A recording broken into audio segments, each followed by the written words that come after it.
Jérôme Bandiaky, la chambre d'accusation de la Cour d'appel de Dakar examinera le 18 août prochain l'affaire opposant le ministère public à Jérôme Bandiaky et Sakory Ba, suite à l'appel interjecté par le procureur contre l'ordonnance rendue par le doyen des juges. Donc moom juge bi dafa jëloon ab ndogal jëmale ko rek ci dossier wu ki nga xam ne nag moo di Jérôme Bandiaky ak kii di Sakory Ka. Keneen ki nga xam ne moo di Mbës kooku dafa mel ni non-lieu la amoon ci li nga xam ne nag moo ci boobule dossier la chambre d'accusation de la cour d'appel de Dakar le 18 la daal di sëgg ci boobule dossier ginnaaw procureur bu mu daal di interjecté ab appel ci décision bi nga xam ni moom la juge bi daal di jëloon tey lan la ñu mën a xaar par rapport ak la chambre d'accusation de la cour d'appel. waaw la chambre de lenn la mun def ñaar la parce que une chambre d'accusation dañ koy saisir pour mu àtte ñaari nit li ci ëpp ñu muy àtte mooy diggante parquet ak le juge d'instruction laata dossier bi di yegg ci chambre de jugement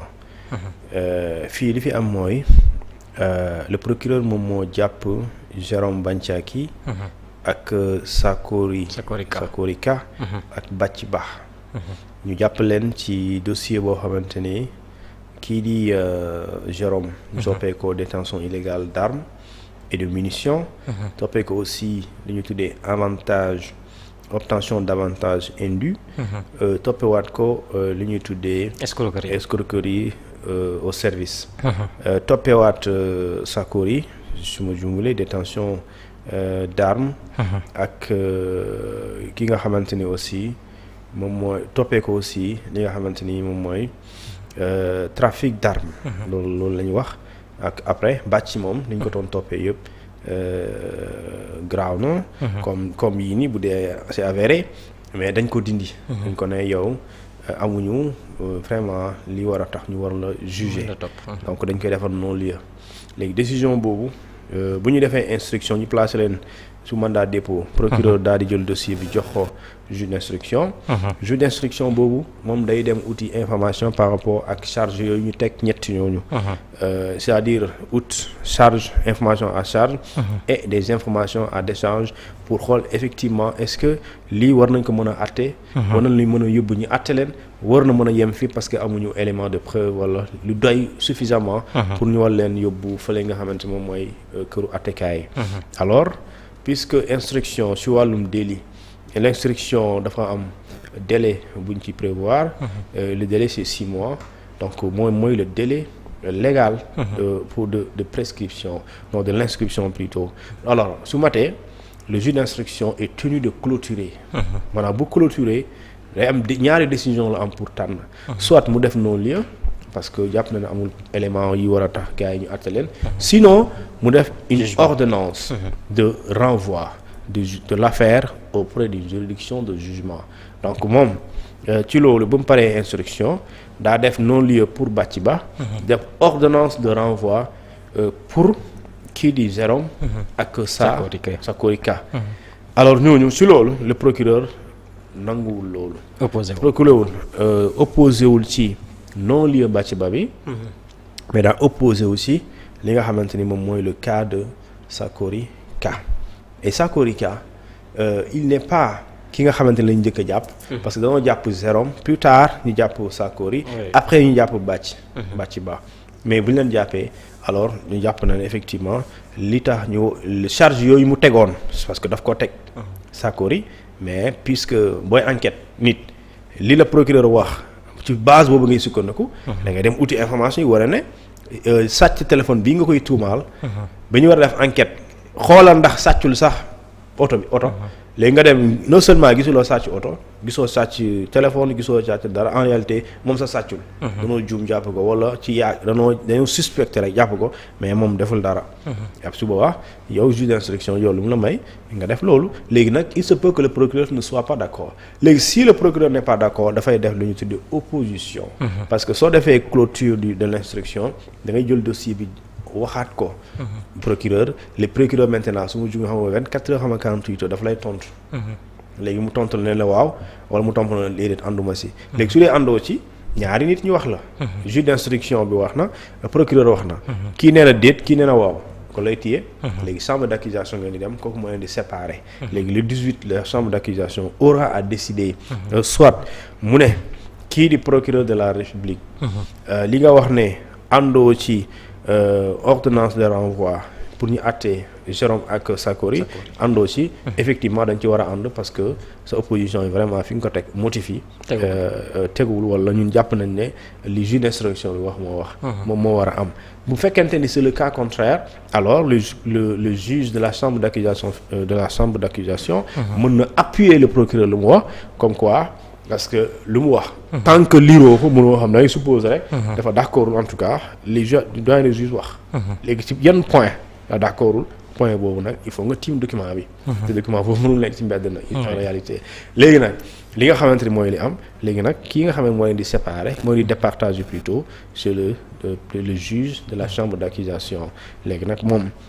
il aura à décider soit bu décider rejoindre juge d'instruction bi wala mu décider rejoindre ki nga xamante ni mooy le procureur de façon ñoom ñaar ñëpp procureur ak adjoint des juges ku ci décider sa décision motiver nga ko selon yow texte bi lii la wax moo tax nga def lii léegi nag reste à voir si la chambre d'accusation dina ko jox dëgg wala du ko jox dëgg des fois Thioune dañ daan dégg et di dire que aussi ça peut aller à la Cour suprême mën a mujjee foofu waaw lu ko war lu tax mu war a mën def léegi si aujourd'hui la chambre d'accusation bu génnee wax ji dem rejoindre doyen des juges le procureur mën na def opposé wu pour ñu dem Cour suprême. mën na opposé aussi ci loolu chambre d'accusation. waaw léegi ñu dem Cour suprême. Cour suprême léegi day àtte diggante waxu chambre d'accusation ak parquet bi. pour xool ñoom ñaar lan lañ ci war a tànn. xam nga foofu su boobaa Cour suprême aussi il aura à décider bu décider dans tous les cas ñaari partie la. bu décider décision bi day rejoindre partie bi wala mu rejoindre partie bi léegi nag su boobaa bu fekkee daf la ne non. continuer l'instruction wala charge bi teg ko ci kawam. dañ koy teg ci moom après ñu yóbbu renvoi. bu jàppee ne ci non-lieu bii nga defal waa ji warul am non-lieu alors moom dina expliquer pourquoi waa ji warul am non-lieu. pourquoi ñu war ko tegaat telle charge pour ñu àtte ko ci charge boobu. mais Thioune des fois dama naan dégg ñu naan ku sa dossier nekk instruction boo moytuwul dina am yeneen mbir yu mën a dal sa kaw. par rapport ak enquêtes yi nga xam ne ñu ngi koy def parce que Jérôme Bandiaky dafa am plainte boo xam ni Dame Mbodj dugaloon na ko plainte boobu ba tey kenn déggu ko ci bile dossier. dama déggaat nañ ko aussi ci yeneen mbir yu fi xewoon par rapport 2021 jàppale 2024 yooyu it kenn déggaatu ko ci li nga xam ne nag moo di bile dossier lan moo mën a justifier mbir yooyu plainte bi kenn dégg ko ci yeneen ni cas aussi ndi ko ci tudd ba tey kenn dégg ko ci dossier bii nii. bon xam nga loolu yëfu procureur la. loolu yëfu procureur de la République la. Procureur de la République yoon daf ko may bu jàppee nit mu def un réquisitoire introductif à partir duquel ci lay yóbbu nit ki ci kaso bi demander ko juge d'instruction pour mu def l'ouverture d'une information judiciaire alors information judiciaire boobu objectif mooy xool xóotal enquête pour gis effectivement kii ñu topp ci mbir bi est-ce que amul sax nan la amee wala est-ce que amul yeneen mbir yu nekk ci biir. wala ñu enquêté waale pour xool ndax dañuy découvrir leneen loo xam ne bokkul ak loolu. léegi ci diggante boobu si le procureur de la République même si moom moo jox juge d'instruction pour mu xool. bu gisee d'accord yeneen yu bees yu bokkul ak li mu jëloon jox ko ki nga xamante ni moom mooy doyen des juges. day jëlaat information yooyu joxaat ko doyen des juges la ñu tuddee un réquisitoire supplétif. maanaam am na information yu bees. Il y a de nouveaux éléments yoo xam ne qui viennent se rajouter n'est-ce pas au réquisitoire introductif léegi nag ci boobaa day ñëw dolli ko ne ko maa la santoon nga enquêter ci waa ji waaye am na leneen lu ma jot léegi ci jot boobu mën na nekk par exemple dénonciation nga ne yow ñu ngi lay jàpp pareeguñ waaye am na keneen ku la indil dossier comme quoi yow non seulement lii leen la doon toppee waaye am na sax leneen loo xamante ne jàpp nañ def nga ko léegi procureur jël loolu joxaat ko ki nga xam mooy juge d'instruction pour mu amaat ci yeneen information yu bees léegi nag loolu mën na nekk parce que des fois dafa am lu ñuy tuddee jonction de procédure waa ji ñu ngi koy tudd ci lii tudd ko ci lii diggante bi jàpp nañ ko léegi dañuy jël lépp loo xamante ni daf ko concerné ñu topp ko benn yoon après ñu xool ñu def ci enquête bu large wala boo xamante ni une enquête exhaustive maintenant loolu nag mbirum procureur la du man les plaintes ndax ñu ngi ci table am je sais pas. ndax dossier baa ngi dig man xawma. ndax dossier baa ngi ci tiroiru xawma kenn. je sais pas léegi nag su dee egsi na ci moom ci bureau am en tant que procureur. mën na jël dossier boobu yëpp mu def une demande additionnelle. maanaam jël lépp boole ko ak li nga xamante ni moom mooy les charges initiales. mooy lu njëkk li ñu ko doon toppee. alors ba tey Thioune dañuy daal di àddu ci wàllu politique ak sortie bi nga xam ni Robert Bourgi def na ko ci chaîne YouTube bi ñu tuddee Décrypter l'Afrique.